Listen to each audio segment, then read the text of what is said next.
Welcome to GK current affairs point friends. I hope आप लोग अच्छे होंगे।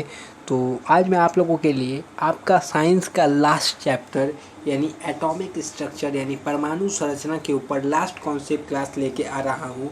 मैंने आपके सिलेबस को पूरा ख़त्म करा दिया। इस वीडियो के बाद आपके पूरे होल सिलेबस को मैंने अच्छे से कॉन्सेप्ट क्लास में, जो कि आपको पूरे यूट्यूब चैनल कहीं भी खोज लीजिए, हर चैप्टर का कॉन्सेप्ट क्लास कहीं नहीं मिलने वाला है। इससे अच्छा, इतने इससे सटीक कहीं आपको नहीं मिलेगा। इसलिए यदि आप लोगों ने अभी तक कॉन्सेप्ट क्लासेस को नहीं किया है, नेवी एमआर साइंस के लिए कॉन्सेप्ट क्लास मैंने चलाया था। आपके नेवी एमआर सिलेबस को फुल्ली कवर किया है, ऐसा एक भी चैप्टर नहीं है जिसको मैंने छोड़ा है। तो आप लोग नेवी एमआर के लिए कॉन्सेप्ट क्लासेस को ज़रूर कीजिए। अभी भी एग्ज़ाम में बहुत टाइम है और जिन्होंने अभी तक सारे क्लासेस किए हैं वो बहुत अच्छे हैं। चलिए, उनके लिए करना क्या है, जिन्होंने अभी तक क्लासेस किए हैं उनको रिवीजन करना है। जितना आज मैं ख़त्म करा दे रहा हूँ आपको सिलेबस, तो उसके बाद बस आपको रिवीजन ही रिवीजन करना है।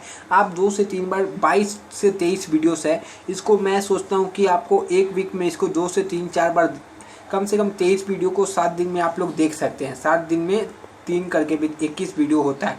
तो आप लोग ये वीडियो रिवाइज कर सकते हैं, हर वीक में एक बार साइंस को पूरा कवर कर सकते हैं मेरे वीडियोस के द्वारा। और देखिए, वीडियोस में जो कराता हूँ एकदम सटीक रहता है, एकदम सही इन्फॉर्मेशन रहता है एंड आपके एग्ज़ाम के अकॉर्डिंग एकदम सिलेबस वैसा ही है। पूरे सिलेबस को नेवी एमआर का कराया है। तो चलिए, आज का ये लास्ट शुभांक्रम और साइंस सिलेबस को ख़त्म कर दिया जाए। नेवी एमआर का सिलेबस ख़त्म करने वाला ये पहला यूट्यूब में बैच होगा जो navy MR full concept wise syllabus सब खत्म कराते हैं। बस वो लोग क्वेश्चंस करवाते हैं और मैं क्वेश्चंस के साथ कॉन्सेप्ट पे फोकस करता हूँ। तो मैंने क्वेश्चंस के साथ कॉन्सेप्ट भी कराया है। आपको करीब अभी तक टोटल 400, 600 और 500, 1100 प्लस क्वेश्चंस को करा भी चुका हूँ साइंस का। तो समझिए, इतना लोग अभी क्वेश्चंस भी इतना नहीं करवाए होंगे, इतना मैंने क्वेश्चंस के साथ कॉन्सेप्ट क्लास भी करवा चुका हूँ। तो चलिए स्टार्ट करते हैं। परमाणु संरचना। परमाणु द्रव्यमान इकाई वाले इकाई एवं मूल संकल्पना परमाणु द्रव्यमान इकाई जो है एटॉमिक मास यूनिट क्या है? कार्बनिक, जिसका परमाणु द्रव्यमान 12 होता है। जिसका परमाणु द्रव्यमान कितना होता है? 12 के एक परमाणु के द्रव्यमान के 12वें भाग को परमाणु द्रव्यमान कहते हैं। परमाणु, जिस परमाणु का द्रव्यमान यानी 12 होता है, कि एक परमाणु के द्रव्यमान के 12वें भाग को परमाणु द्रव्यमान इकाई कहते हैं। नेक्स्ट है एटॉमिक मास। परमाणु द्रव्यमान किसी तत्व का परमाणु द्रव्यमान है एक संख्या जो यह बताती है कि उस तत्व के एक परमाणु का द्रव्यमान कार्बन परमाणु द्रव्यमान 12 के एक परमाणु के द्रव्यमान के 12वें भाग से कितना गुना भारी है, वो बताता है परमाणु द्रव्यमान। अर्थात परमाणु द्रव्यमान जैसे लिखना होगा, कैसे लिखेंगे? तत्व के एक परमाणु का द्रव्यमान /1 12 इंटू C⁻12 परमाणु का द्रव्यमान। तो ये है लिखने का तरीका, आपके एग्जाम्स में नहीं आएगा। नेक्स्ट है, अब जो इसके महत्वपूर्ण जो क्वेश्चंस आते हैं, सामान्य तत्व और उनके परमाणु द्रव्यमान से क्वेश्चंस आते हैं। जैसे आप लोग जानते हैं हाइड्रोजन, हाइड्रोजन का आपको संकेत भी याद रखना है, H होता है, और परमाणु संख्या आपको 1 याद रखना है, और इसका द्रव्यमान भी 1 रहता है। ये 3 चीज़ें याद रखना है हर चीज़ में। नेक्स्ट है हाइड्रोजन के बाद हीलियम। तो हीलियम में क्या है? इसका संकेत है He एंड परमाणु संख्या है 2 और द्रव्यमान संख्या है 4.003।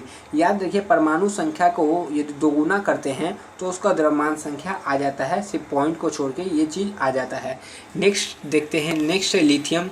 तो लिथियम का परमाणु संख्या आपको याद होगा, वो 3 है, संकेत Li है, और इसका द्रव्यमान 6.94। नेक्स्ट देखते हैं, नेक्स्ट क्या है? तो नेक्स्ट है बेरिलियम। तो बेरिलियम का जैसे है पर Be और उसका संख्या है 4 और द्रव्यमान है 4 दूना 8 + 1 9 के आसपास आता है परमाणु द्रव्यमान। नेक्स्ट की तरफ चलते हैं। आपसे ज़्यादा परमाणु संख्या पूछने का चांस है आपके एग्जाम्स में। बोरोन का परमाणु संख्या क्या है? 5। द्रव्यमान संख्या क्या है? परमाणु संख्या 5 है और द्रव्यमान संख्या है, परमाणु द्रव्यमान 10.82। नेक्स्ट की तरफ चलते हैं। तो नेक्स्ट है कार्बन। तो कार्बन का संकेत है C, परमाणु संख्या है 6, परमाणु द्रव्यमान है 12। नेक्स्ट देखते हैं, नेक्स्ट क्या है? नाइट्रोजन। नाइट्रोजन का परमाणु संकेत है N, परमाणु संख्या है 7, परमाणु द्रव्यमान है 14.66 0.6। नेक्स्ट है ऑक्सीजन, तो ऑक्सीजन का परमाणु संकेत है O, परमाणु संख्या है 8 एंड परमाणु द्रव्यमान है 15.99। नेक्स्ट देखते हैं, नेक्स्ट है फ्लोरीन, जो इम्पोर्टेंट है उसी को लिया गया है। फ्लोरीन संकेत है F, परमाणु संख्या है 9 और परमाणु द्रव्यमान है 19। नेक्स्ट की तरफ चलते हैं, नेक्स्ट क्या है, नेक्स्ट है नियॉन, तो नियॉन देखिए, नियॉन क्या है, संकेत Ni, परमाणु संख्या 10 और परमाणु द्रव्यमान 20.183। नेक्स्ट की तरफ चलते हैं, नेक्स्ट है परमाणु द्रव्यमान मैग्नीशियम, मैग्नीशियम का है Mg, परमाणु संख्या है 12 और परमाणु द्रव्यमान है 24.32 कैसका, मैग्नीशियम का। नेक्स्ट देखते हैं, नेक्स्ट है एल्युमिनियम, तो एल्युमिनियम का परमाणु संकेत है Al, परमाणु संख्या 13 और परमाणु द्रव्यमान 26.67 है एल्युमिनियम का। नेक्स्ट देखते हैं, नेक्स्ट क्या है सिलिकॉन, तो सिलिकॉन का याद रखिए संकेत है Si, द्रव्यमान परमाणु संख्या 14, परमाणु द्रव्यमान 28.09। नेक्स्ट देखते हैं, नेक्स्ट क्या है, नेक्स्ट है फॉस्फोरस, तो फॉस्फोरस का संकेत है P, परमाणु संख्या है 15 और परमाणु द्रव्यमान है 30.98। नेक्स्ट देखते हैं, नेक्स्ट है सल्फर, सल्फर का क्या है संकेत, ऐसा ही होता है सल्फर का संकेत, परमाणु संख्या 16, परमाणु द्रव्यमान 32.064। नेक्स्ट क्वेश्चन के नेक्स्ट देखते हैं, नेक्स्ट क्या है क्लोरीन, तो क्लोरीन का है 17, परमाणु संख्या संकेत है Cl, परमाणु द्रव्यमान है 35.453। नेक्स्ट देखते हैं, नेक्स्ट क्या है, नेक्स्ट है आर्गन, तो आर्गन का पता है आपको संकेत Ar है, परमाणु संख्या 18, परमाणु द्रव्यमान 39.944। नेक्स्ट देखते हैं, नेक्स्ट है पोटासियम, तो पोटासियम का संकेत आपको पता है कि परमाणु संख्या है 19, द्रव्यमान संख्या है 39.9। नेक्स्ट देखते हैं, नेक्स्ट क्या है आगे, नेक्स्ट है कैल्शियम, तो कैल्शियम का संकेत है Ca, परमाणु संख्या है 20 और परमाणु द्रव्यमान संख्या है 40.08। नेक्स्ट क्या है मैग्नीज, तो मैग्नीज का क्या है, मैग्नीज का जो संकेत होता है Mn, परमाणु संख्या 25, परमाणु द्रव्यमान है 54.94 किसका, मैग्नीज का। नेक्स्ट है लोहा, लोहा का याद रखिए परमाणु संख्या बहुत बार पूछा गया है, तो लोहा का परमाणु संख्या है 6, इसका संकेत है Fe और परमाणु द्रव्यमान है 55.847। परमाणु द्रव्यमान पूछने का चांस कम है और परमाणु संख्या पूछने का चांस ज़्यादा है। नेक्स्ट तत्व जो है तांबा, तांबा का संकेत है Cu, परमाणु संख्या 29 और द्रव्यमान है 63.546। नेक्स्ट क्या है, नेक्स्ट है इसके बाद जस्ता, तो जस्ता का जो है संकेत है Zn, परमाणु संख्या है 30, परमाणु द्रव्यमान है 65.38। नेक्स्ट देखते हैं, नेक्स्ट इसके बाद क्या है, नेक्स्ट है ब्रोमीन, तो ब्रोमीन का संकेत Br है, परमाणु संख्या है 35 और द्रव्यमान संख्या है 79.916 ब्रोमीन का है। नेक्स्ट देखते हैं, नेक्स्ट है चांदी, जो चांदी का परमाणु संख्या याद रखिए 47 है, संकेत है Ag और द्रव्यमान संख्या 107.880। ये ज़्यादा पूछा जाता है चांदी का, याद रखिएगा। नेक्स्ट है टीन, तो टीन का जो संकेत है Sn है, परमाणु संख्या 50 और द्रव्यमान संख्या 118.70। नेक्स्ट है सोना, तो सोना का देख लीजिए, सोना का संकेत है Au, याद रखिए परमाणु संख्या 79, परमाणु द्रव्यमान है 196.9665। नेक्स्ट देखते हैं सीसा, सीसा को लेड कहा जाता है, याद रखिए Pb का इसका संकेत है, संकेत भी याद रखिएगा, परमाणु संख्या है 82 और परमाणु द्रव्यमान है 207.21। नेक्स्ट देखते हैं, अब ये देखिए मोल, मोल किसी पदार्थ के परमाणु अणु अथवा आयन की निश्चित संख्या को व्यक्त करता है। मोल का जो ये वैल्यू याद रखिए 6.022 इंटू 10 का पावर 23, कहीं कहीं 6.023 इंटू 10 का पावर 23 भी होता है, 6.022 इंटू 10 का पावर 23 होता है। जो मोल को प्रकट करता है को एवोगैड्रो संख्या भी कहते हैं, एवोगैड्रो संख्या भी इसको कहते हैं 6.023 इंटू 10 टू द पावर 23 को। अतः मूल पदार्थों को कणों की एवोगैड्रो संख्या व्यक्त करता है, मूल पदार्थों की कणों की एवोगैड्रो संख्या को व्यक्त करता है। और एवोगैड्रो संख्या भी देख लीजिए आप लोग, क्या बोल रहा है, किसी तत्व के 1 ग्राम परमाणु में उपस्थित परमाणुओं की संख्या 6.022 इंटू 10 टू पावर 3 होती है, या किसी पदार्थ के 1 ग्राम अणु 1 मोल में उपस्थित अणुओं की संख्या ही इतनी अर्थात 6.022 इंटू 10 टू द पावर 23 होती है। याद रखिए डाई के वैल्यू आपसे पूछ सकता है, एवोगैड्रो संख्या पूछ सकता है आपके एग्जाम में। इस संख्या को एवोगैड्रो संख्या कहते हैं, इसे प्राय n द्वारा सूचित किया जाता है, n = 6.022 into 10 to the power 23। Next देखते हैं, नेक्स्ट क्या है, नेक्स्ट आपके लिए कुछ इंपॉर्टेंट जो खोज किए गए हैं उसके ऊपर लेके आए हूँ, तो ये आपके लिए इंपॉर्टेंट है, इसलिए इसी वीडियोस में ला चुका हूँ, क्योंकि अब डायरेक्ट ख़त्म करवा रहा हूँ तो पूरा ही ख़त्म करवा देना चाहता हूँ। इलेक्ट्रॉन की खोज किसने की थी? तो ये आप लोगों को बहुत अच्छी से याद है, जे थॉमसन ने इलेक्ट्रॉन की खोज की थी। नेक्स्ट है प्रोटॉन। तो प्रोटॉन की खोज किसने की थी? तो प्रोटॉन की खोज किसने की थी? गोल्डस्टीन ने प्रोटॉन की खोज की थी। नेक्स्ट देखते हैं, नेक्स्ट है न्यूट्रॉन। तो न्यूट्रॉन को भी आपको पता है जेम्स चैडविक ने को खोज की थी। तो आप लोगों ने इसका ट्रिक याद रखा होगा, ईट पे नाच, अधिकतर ने याद किया होगा।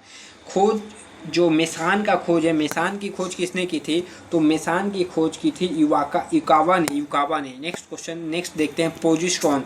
तो पोजिस्ट्रॉन की खोज किसने की थी? कार्ल्स एंडरसन ने पोजिस्ट्रॉन की खोज की थी। नेक्स्ट देखते हैं, नेक्स्ट क्या है? नाभिक। तो नाभिक की खोज किसने की थी? नाभिक के अंदर क्या क्या रहते हैं थोड़ा बता दीजिए कमेंट बॉक्स में, क्या क्या नाभिक के अंदर रहते हैं? ये क्वेश्चन पूछा जाता है, खोज करता है इसके रदरफोर्ड है। नेक्स्ट देखते हैं, नेक्स्ट क्या है? परमाणु सिद्धांत। तो परमाणु सिद्धांत की खोज करता कौन है? जॉन डाल्टन जो है। नेक्स्ट है बोर सिद्धांत। बोर थ्योरी तो आप लोग पढ़े होंगे। तो बोर थ्योरी की खोज किसने की थी? नील बोर ने बोर थ्योरी बनाया है। नेक्स्ट क्वेश्चन की तरफ चलते हैं, परमाणु क्रमांक। परमाणु क्रमांक की खोज किसने की है? तो मोसले ने की है परमाणु क्रमांक की खोज। नेक्स्ट देखते हैं क्वांटम सिद्धांत। तो क्वांटम सिद्धांत किसने की है? मैक्स प्लांक ने की है। प्लैंक ने की है क्वांटम सिद्धांत की खोज। अपवर्जन सिद्धांत की खोज पाउली ने है अपवर्जन की सिद्धांत की खोज की है। नेक्स्ट है खोज तरंग यांत्रिक सिद्धांत की डी ब्रोगली ने की है। डी ब्रोगली वेवलेंथ की खोज इन्होंने ही की है।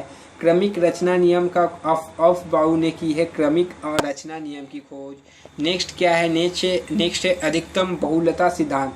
तो इसकी खोज हुंट्स ने की है अधिकतम बहुलता सिद्धांत की। नेक्स्ट है अनिश्चितता नियम। नेक्स्ट देखते हैं, नेक्स्ट क्या है? अनिश्चितता नियम का खोज हाइजेनबर्ग ने की है। आधुनिक आवर्त श्रेणी की खोज मोसले ने की है। नेक्स्ट चलते हैं, रेडियो सक्रियता की खोज हेनरी वैकेरल ने की है। कृत्रिम रेडियो सक्रियता की खोज जूलियट ने की है। कृत्रिम रेडियो सक्रियता की खोज। नेक्स्ट की तरफ बढ़ते हैं, वर्ग विस्थापन नियम की खोज किसने की है? तो सॉडी फैजन्स ने की है। नेक्स्ट देखते हैं, आवर्त सारणी की खोज किसने की है? तो डिमिट्री मेंडलीफ ने की है। त्रिक नियम की खोज किसने की है? डोबरी नियर ने की है त्रिक नियम की खोज।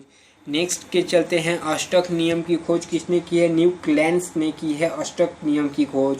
नेक्स्ट देखते हैं आगे क्या है, द्रव्यमान संरक्षण का नियम की खोज किसने की है? तो लैवोजियर ने की है। गुणित अनुपात का नियम डाल्टन ने इसकी खोज की है। नेक्स्ट आगे बढ़ते हैं, सापेक्षिकता का सिद्धांत आइंस्टाइन ने की है इसकी खोज। द्रव्यमान ऊर्जा समीकरण की खोज किसने की है? आइंस्टाइन ने ही इसकी खोज की है। नेक्स्ट है गैसों का विसरण का नियम की खोज किसने की है? ग्राहम ने की है। नेक्स्ट है चार्ल्स के नियम का खोज चार्ल्स ने की है। नेक्स्ट आगे बढ़ते हैं, तनुता का नियम जो है उसका खोज ऑस्टवाल्ड ने की है। नेक्स्ट है विद्युत अपघटन का नियम का खोज किसने की है? फैराडे ने की है। खोज सहसंयोजकता की खोज लुईस ने की है। किसने? लुईस ने सहसंयोजकता की खोज की है। पीएच मापन का मापक्रम की खोज सॉल्यूशन ने की है। हीलियम की खोज लोके-यर ने की है। लोके-यर ने हीलियम की खोज की है। ऑक्सीजन की खोज किसने की है? श्रीले एवं प्रोस्टिले ने ऑक्सीजन की खोज की है। नेक्स्ट है सोडियम की खोज किसने की है? तो सोडियम की खोज डेवी ने की है। पोटेशियम की खोज भी डेवी ने ही की है। नेक्स्ट आगे बढ़ते हैं, रेडियम की खोज किसने की हुई है? क्यूरी दंपति ने रेडियम की खोज की है। थोरियम की खोज किसने की है? बर्जीलियस ने थोरियम की खोज की है। नेक्स्ट आगे बढ़ते हैं, यूरेनियम की खोज किसने की है? कैलोप्रोथ ने यूरेनियम की खोज की है। समस्थानिका की खोज किसने की है? सॉडी ने समस्थानिका की खोज की है। आगे बढ़ते हैं, भारी जल की खोज किसने की है? तो यूरो ने भारी जल की खोज की है। स्थिर अनुपात का नियम प्राउट ने दिया है। नेक्स्ट आगे बढ़ते हैं, वेक्टरम का अनुपात का नियम रिचर्ड ने की है। प्रकाश विद्युत प्रभाव आइंस्टाइन ने की है खोज इसकी। आगे बढ़ते हैं, एवोगैड्रो की परिकल्पना एवोगैड्रो ने की है। बॉयल का नियम रॉबर्ट बॉयल ने की है इसकी खोज। आगे बढ़ते हैं तो आंशिक दाब का नियम है, डाल्टन ने आंशिक दाब का नियम दिया है। प्रासरण दाब का नियम वर्कले ने दिया है। नेक्स्ट आगे बढ़ते हैं, विद्युत संयोजकता की खोज किसने की है? कोसले ने की है। उत्प्रेरण की खोज किसने की है? बार्जीलियस ने की है। नेक्स्ट है हाइड्रोजन की खोज कैडवेडिस ने की है। नाइट्रोजन की खोज रदरफोर्ड ने की है। नेक्स्ट क्या है, नेक्स्ट है आर्गन की खोज। तो आर्गन की खोज किसने की है, तो रैमजे और रेले ने आर्गन की खोज की है। मैग्नीशियम की खोज डेवी ने की है, मैग्नीशियम की खोज। नेक्स्ट क्या है, कैल्शियम डेवी ने ही इसकी खोज की है। चलिए नेक्स्ट है पोलिनियम। तो पोलिनियम की खोज किसने की है, मैडम क्यूरी ने पोलिनियम की खोज की है। क्लोरीन की खोज सीले ने की है। क्लोरीन की खोज किसने की है, सिलीले ने की है। तो आप लोगों का आज का ये लास्ट साइंस कॉन्सेप्ट क्लास ख़त्म हो चुका है। एक बार मैं भी सिलेबस को मिला लूँगा, कुछ बाकी होगा तो करवा दूँगा, बट मेरे हिसाब से आपका सिलेबस जो आपके अकॉर्डिंग नेवी एमआर के अकॉर्डिंग दिया है जो सिलेबस, उसको मैं आज पूरा ख़त्म करा चुका हूँ। ये सिलेबस मैं चाहता तो आज के करीब 3 सप्ताह पहले भी ख़त्म करा देता, बट कुछ बच्चों का रिवीजन कर रहे थे और कुछ बाद में लेट ज्वाइन हुए थे। मैंने सोचा पहले उसको रिवीजन कर लेने दो, बाद में 1-2 चैप्टर जो बाकी है तो वो कभी भी करा देंगे। अब नेक्स्ट प्लान क्या है सुन लीजिए। मैंने तो सिलेबस ख़त्म करा दिया। ये सिलेबस ख़त्म कराने का फ़ायदा आपको तभी होगा जब आप ये सिलेबस को कम से कम 2 से 3 बार एग्ज़ाम आने तक कवर कर चुके होंगे। और मेरा जो रिवीजन प्लान है वो रिवीजन प्लान बहुत डिफरेंट है और बहुत असरदार है। वो असरदार किसके लिए है वो भी सुन लीजिए। जो ये कॉन्सेप्ट क्लास को देख रहे हैं उसके लिए ही असरदार होने वाला है रिवीजन क्लास, ये याद रखिए। रिवीजन में मैं पूरे चैप्टर्स को तो करवाने वाला हूँ नहीं, क्योंकि मैंने पूरे चैप्टर्स को आपको करवा चुका हूँ। तो एक चीज़ को बार बार मतलब दोहराने का कोई फ़ायदा नहीं है। मैं 1500 ऐसे क्वेश्चंस को करवाऊंगा, याद रखिए, 1 लाइनर फॉर्म में। एग्ज़ाम के पहले तक हो जाएगा वो। उससे पूरा आपका सिलेबस को रिवीजन हो जाएगा, पूरा सिलेबस का रिवीजन हो जाएगा। वो कब होगा, वो लूसेंट टॉप 500 क्वेश्चंस को करवा दूंगा, यानी उसका 100 क्वेश्चंस बाकी है उसको करा दूंगा। वहाँ पर ये कमर तोड़ सीरीज चल रही थी, उसके 150 या 200 क्वेश्चंस तक हो गए हैं। उसका 500 क्वेश्चंस, उसका 200-300 क्वेश्चन बाकी है, उसको फिनिश करा दूंगा। तो टोटल यहाँ पर अभी 400 क्वेश्चन 500 क्वेश्चन के बाद वो रिवीजन क्लास स्टार्ट करूँगा मैं। तब तक के लिए मैं सोचता हूँ कि अभी से 2 सप्ताह के बाद स्टार्ट होने वाली है एक रिवीजन क्लास, जिसमें कुछ 1500 क्वेश्चन होंगे, एकदम अच्छे से अच्छे वाले क्वेश्चन होंगे जो कि आपको सिलेबस को रिवाइज करेंगे। ओनली सिलेबस रिवाइज होगा तो वो आपको सिलेबस बहुत अच्छे से रिवाइज हो जाएगा। पर उसके लिए पहले आपको सारी कॉन्सेप्ट क्लासेस कर लेना होगा, तभी उन क्लासेस को आपको बेनिफिट मिलने वाला है। और जितना भी मैंने साइंस का अभी तक करवाया है उसको रिवाइज करते रहिए।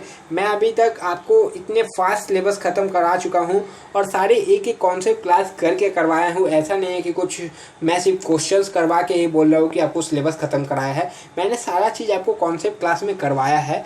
तो आप बताइए 1500 क्वेश्चंस का रिवीजन आपको करना है या नहीं, और करना है तो उसके पहले आप लोगों ने सिलेबस कम से कम 2 से 3 बार आपको रिवाइज कर लेना है। वीडियो बस देखते रहिए, सिलेबस आपका रिवाइज होते जाएगा, इसमें कोई दिक्कत नहीं होने वाली है।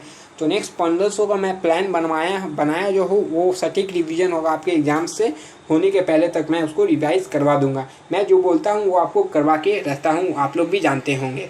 तब तक के लिए जय हिंद। फिर नेक्स्ट वीडियो में आपसे मिलेंगे, लेकिन आपको करना क्या है, इसको पूरा रिवाइज कर लेना है, नहीं तो आप पछताइएगा एग्ज़ाम के बाद। वो मैं नहीं चाहता, क्योंकि एग्ज़ाम में रिवीजन कॉन्सेप्ट क्लास के बाहर कोई क्वेश्चंस आपको जल्दी देखने को नहीं मिलेंगे। रहा बायोलॉजी का बात, तो बायोलॉजी के मैं क्वेश्चंस करवा दूंगा, क्योंकि बायोलॉजी आपके सिलेबस में डायरेक्ट कोई चैप्टर्स का नाम लेके दिया नहीं है। तो मैं बेफालतू का क्या पूरा चैप्टर्स को करवा के कोई फ़ायदा नहीं है। मैं ओनली जहाँ से क्वेश्चंस आता है उन क्वेश्चंस को, इंपॉर्टेंट क्वेश्चंस को आपको करवा दूंगा। तब तक के लिए जय हिंद। फिर नेक्स्ट वीडियो में मिलते हैं। वीडियो को जरूर लाइक कीजिएगा। ये साइंस कॉन्सेप्ट का आखिरी वीडियो था। जय हिंद।